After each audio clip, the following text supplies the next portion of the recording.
পহিলা বহাগৰ দিনাই মই উপস্থিত হৈছোহি শিৱসাগৰ চাৰিং দুৱাৰাপাৰৰ এজন শিক্ষিত যুৱক জয়ন্ত কাকতিৰ ঘৰত। তেওঁ ইতিমধ্যে BSc পাছ কৰি চৰকাৰী চাকৰিৰ প্ৰতি আগ্ৰহী নহৈ নিজাববীয়াকৈ ঘৰতে এখন নাৰ্চাৰী খুলিছে। এই নাৰ্চাৰীখনৰ যি ব্যৱসায় কেনেকৈ কৰিছে কি কৰিছে আমি তেওঁৰ মুখে পোনে পোনে জানিম। কিন্তু প্ৰথমতে আমি তেওঁৰ পৰা কিছুমান কথা জানি ল'ম। আৰু মই দৰ্শকক পোনে পোনে দেখাইছোঁ যে চাৰিং দুৱাৰাপাৰৰ এই জয়ন্ত কাকতিয়ে যিখন নাৰ্চাৰী খুলিছে, আপোনালোকে কেমেৰাত পোনে পোনে দেখিছে, হয়তো এটা লাভজনক ব্যৱসায়। খুব কম ঠাইৰ ভিতৰতেই তেওঁ এখন সুন্দৰভাৱে নাৰ্চাৰী গঢ়ি তুলিছে। আৰু ইয়াৰ পৰাই এই সমগ্ৰ শিৱসাগৰ জিলাৰ উপৰি যোৰহাটৰ বিভিন্ন মানুহ আহে আৰু তেওঁ নাৰ্চাৰীৰ পৰাই এই বস্তুবিলাক গছপুলিয়ে হওক, বিভিন্ন ধৰণৰ পুলি, ফুলৰ পুলিৰ পৰা আদি কৰি সকলো ধৰণৰ ইয়াত গছপুলি পোৱা যায়। ইয়াত সংগ্ৰহ কৰে আৰু লৈ যায়। আমি পোনে পোনে আমি জয়ন্ত কাকতিৰ লগত এই সংক্ৰান্তত আমি কিছুমান কথা পাতিম। মই দৰ্শকক দেখাইছোঁ, এইজনেই হ'ল জয়ন্ত কাকতি। মই তোমাৰ পৰা কিছুমান কথা জানিম।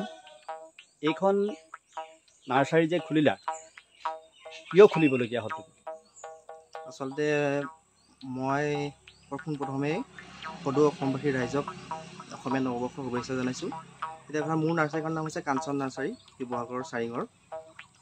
মই BSc পাছ কৰাৰ পাছতেই মই টিউশ্যন চেণ্টাৰ খুলিছিলোঁ। প্ৰাইভেটলি মই টিউশ্যন কৰোঁ আৰু টিউশ্যন কৰাৰ সময়ত দিনৰ যিবিলাক আজৰি সময় থাকে মোৰ, সেই সময়টো ব্যস্ত হ'বৰ কাৰণেহে মই নাৰ্চাৰীখন প্ৰায় 2 বছৰ আগতে মই খুলি লৈছিলোঁ। এই নাৰ্চাৰীখন খুলিবলৈ তুমি কাৰোবাৰ পৰা সহায় পাইছিলানে নে নিজৰ ধনেৰে এইখন তুমি কৰি আছা? প্ৰথমতে মই আচলতে সৰুকৈ আৰম্ভ কৰিছিলোঁ।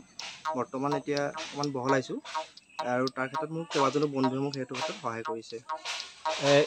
এই পুলিবিলাক তুমি ক'ৰ পৰা আনা? নিজেই কিছুমান প্ৰডাকশ্যন কৰা নে বেলেগৰ পৰা কালেক্ট কৰা নে? আৰু ইয়াৰ পৰা ক'লৈ ইয়াৰ পুলিবিলাক নিয়ে?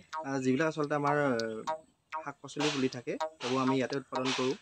ভোট জলকীয়া প্ৰায় আমি এতিয়া কেইবা হাজাৰ ভোট জলকীয়া পুলি উৎপাদন কৰিছোঁ। তাৰোপৰি আমি এতিয়া বিভিন্ন যিবিলাক গ্ৰীষ্মকালীন যিবিলাক শাক পাচলি হওক, শীতকালীন শাক পাচলি হওক, কবি আমি প্ৰায় লাখৰ পুলি আমি উলিয়াই দিওঁ ৰাইজলৈ।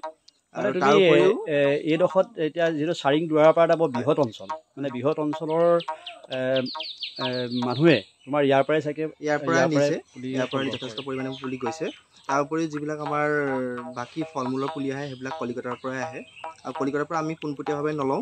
আমাৰ মৰাণৰ সকলোৱে চিনি পায় বিজু গগৈ ডাঙৰীয়া চানফ্লাৱাৰ নাৰ্চাৰী, তাৰ পৰা আমি প্ৰায়বিলাক পুলি সংগ্ৰহ কৰোঁ।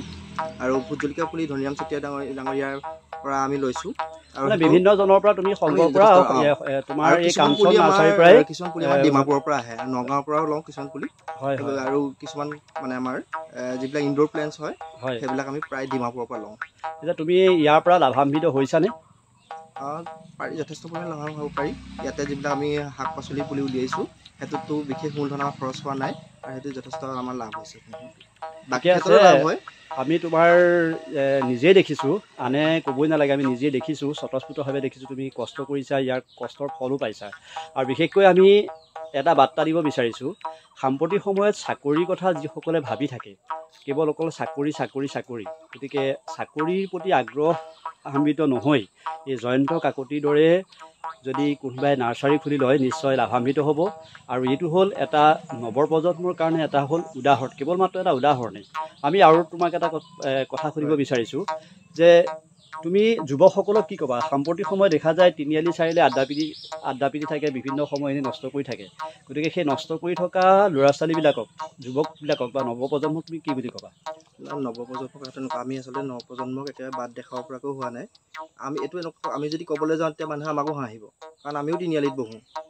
কিন্তু এনেকুৱা কথা দিনটো যদি আমি 24 ঘণ্টাই তিনিআলি বহা নাই সেইটোৱে আচল কথা 24 ঘণ্টাই বহা নাই আচলতে মানে অবাবত সময় নষ্ট কৰাটো অবাবত আচলতে যিকোনো কিছুমান আজৰি সময় আমাক লাগিব আমি ধৰি লওঁ ৰাতিপুৱা আমি টিউশ্যনৰ লগত ব্যস্ত থাকোঁ তাৰ উপৰি ঘৰুৱা কাম কাজৰ লগত তাৰপিছত আমি নাৰ্চাৰীত থাকোঁ নাৰ্চাৰীৰ পৰা আজৰি হৈ আমিও তিনিআলিত বহোঁ 5-10 আধা ঘণ্টা 1 ঘণ্টাৰ কাৰণে কিন্তু যদি দিনটোৱে বহি থাকে কোনোবাই তাৰ ক্ষেত্ৰত কিছুমান অসুবিধা আছে তেওঁৰ মানে কিছু আৰ্থিকভাৱে সমস্যাত পৰিব ঘৰুৱা কিছু সমস্যাত পৰিব সেইকাৰণে তেওঁ সম্পূৰ্ণৰূপে ওলাই নাযাওক বা ৰাস্তা পদূলিত নুঘূৰক তিনিআলিত নবহক মইতো নকওঁ কিন্তু তাৰ পৰা ভালখিনি লওক আৰু ভালকৈ বেয়াখিনি আঁতৰাই দিব লাগে সেইটোৱে আচল কথাটো সেইটোৱে আমি আচলতে কি আমি এইটোৱে কৈছোঁ অবাবত বহুতে সময় নষ্ট কৰে সেই কথাটোহে আমি লৈ আনিছোঁ বাৰু যেই কি নহওক আমি পহিলা বহাগৰ দিনাই আমি তোমাক আশীৰ্বাদ দিছোঁ যাতে তোমাৰ এই ব্যৱসায় আৰু উন্নতিৰ পথত আগবাঢ়ক ইয়াৰ ব্যৱসায় আৰু বাঢ়ি যাওক ইয়াকে কামনা কৰিছোঁ আৰু বিশেষকৈ আমি অসমৰ ৰাইজক এইটোৱে ক'ব বিচাৰিছোঁ আচলতে এনেকুৱা ধৰণৰ যিবিলাক আমি যুৱক যিসকলে নিজে স্বাৱলম্বিতাৰ বাট দেখাই আছে সেইসকলকহে আমি আমাৰ এই জাজিমুখৰ আবেলিৰ চেনেলৰ যোগেদি আমি আগবঢ়াই লৈ যাবলৈ চেষ্টা কৰিছোঁ আমি আজিলৈ আহোঁ ইমানতে সামৰিছোঁ ধন্যবাদ